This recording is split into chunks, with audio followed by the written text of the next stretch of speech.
Cold Essence says Kyle used Devontae Freeman and Tevin Coleman at the same time in Atlanta, and there was balance. Both ran the ball and both caught passes. So why does he run CMC like a bruiser?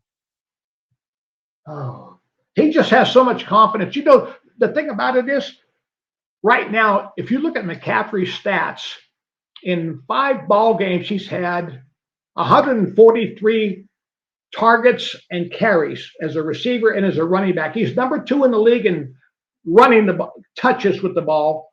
Yardage is 140th in the average per carry in the league. Receiving, he's number 3 in targets in the NFL. He's got like 52 or 53 targets in 5 ball games. But like he's, 86th in average yards per catch. So the number of touches that he's getting and the return on the investment of getting him the ball right now is not equalizing the merit to give him that many touches and that many targets. Kyle's going to keep going to him because that's the way Kyle's programmed. But it bodes well for them to get other guys involved in the game. And they can take their shots for big plays when they think the matchups are there, but they've got to find another way to get the ball to another receiver or a tight end to get them 6 or 7 yards of throw to get them into second and medium and third and short situations, and feature another player like a Tongas to get him the ball and create him as a weapon so that there's somebody besides McCaffrey who's getting 55% of the targets and touches in the offense. It seems like McCaffrey at this stage in his career, you don't want to run the entire offense through him. But he could be like an effective decoy. Like, the defense is focused on him. So if you use him to get other people open, to create openings for other players, it just might work. I mean, how would you use McCaffrey at this stage of his career if you were calling plays?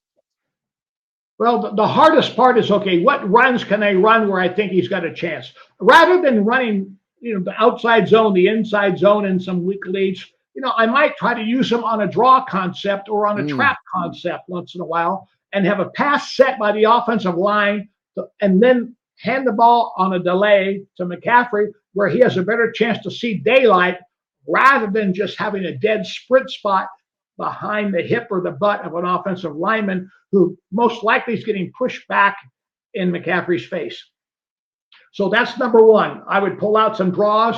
I would come with some more screens, and I would tie in a wide receiver or a tight end with the screen game. So if they lock on McCaffrey and they man him up, I can throw the ball to the receiver 8 to 10 yards down the field against man coverage rather than throwing it where the linebacker is already hugging up McCaffrey on the flare on the screen release. And then I would use him. I would use him in motion more than I would just line him up in a static position, make the defense adjust on the fly rather than line up in a static set and let the defense make their calls and have them locked in on what they're going to play. I love that idea. Instead of having Christian static in the backfield with like use check running in motion, get Juszczyk off the field, put Brian Robinson in the backfield, and have Christian moving around because defenses will freak out and it'll open up opportunities for Robinson and others. I love that. Well, the other thing that's key about it, Grant, if I use the motion and all that, I'm now forcing the defense to check their coverage or check their front and not play the base that Todd Bowles signaled in the first place. I'm making them go to defense number 2 rather than play defense number 1. So I'm not going to let them play what they wanted to play.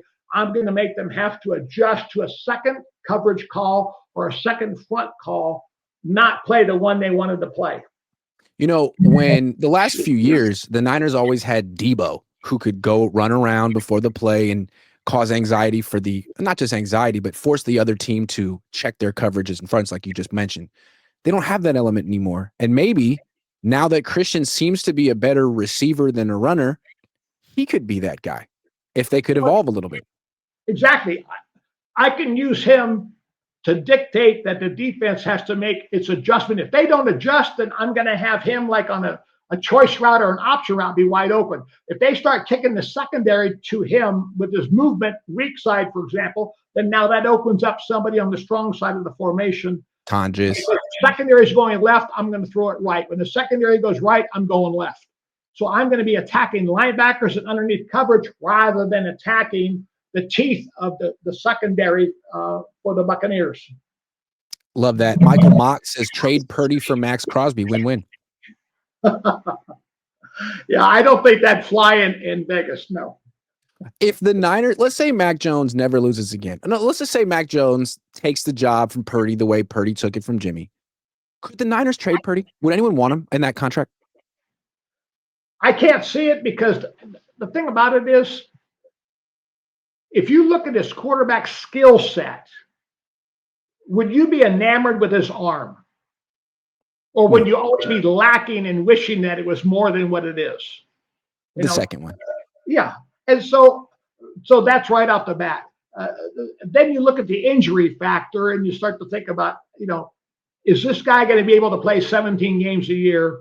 And right now, his history is not on track to play 17 games a year. And so, he's an overpaid starter who the Niners basically made a panic buy. I mean, yeah, it reminds me a little bit of when the Broncos gave all that money to Russell Wilson. He's much older, but they regretted that so quickly and ended up having to just cut him. Well, they managed to find a way to get him out of the program and bring in somebody else. Yeah. The bottom line is, I think the Niners contract is structured so that after one more season, they can probably jettison Purdy and not suffer irreparable damage with the salary cap and all that. So that is in the back of their minds right now. Trust me. And the way their offensive line is constructed and the frequency with which they get quarterbacks injured, they're going to need at least two for a while. So Brock, Mac, Prize Picks will give you $50 when you play your first $5 lineup. Win or lose, you'll get $50 for playing. Use promo code Cohn, C-O-H-N, and download the app now. Get to know each other. The bottom line is if the Niners were to trade two number ones to get Max from the Raiders in Vegas, then that eliminates them being able to draft an offensive tackle in the first round this next draft in 2026. And that is a tremendous need for the Niners. They got to draft a tackle. I'm sorry, they may think not, but they need to invest in an offensive tackle coming in this coming draft. Yeah, so if they ultimately don't trade for Max Crosby or any defensive end, maybe it's because they've put off drafting an offensive tackle for so many years, they absolutely have to take one next year and can't afford to trade a first-round pick. Or if they trade for Max and they go to playoffs, then they can use their free agency money, boatload it up, and go out and get a tackle. Or they can trade Nick Bosa for one. I still think that's a possibility. Wishful thinking. Yeah, certainly. All right, it's time for me to go down and see which 49ers are actually practicing today. Tom, this was wonderful. I still maintain that the Niners are 4-1 primarily because of you. So let's keep it going.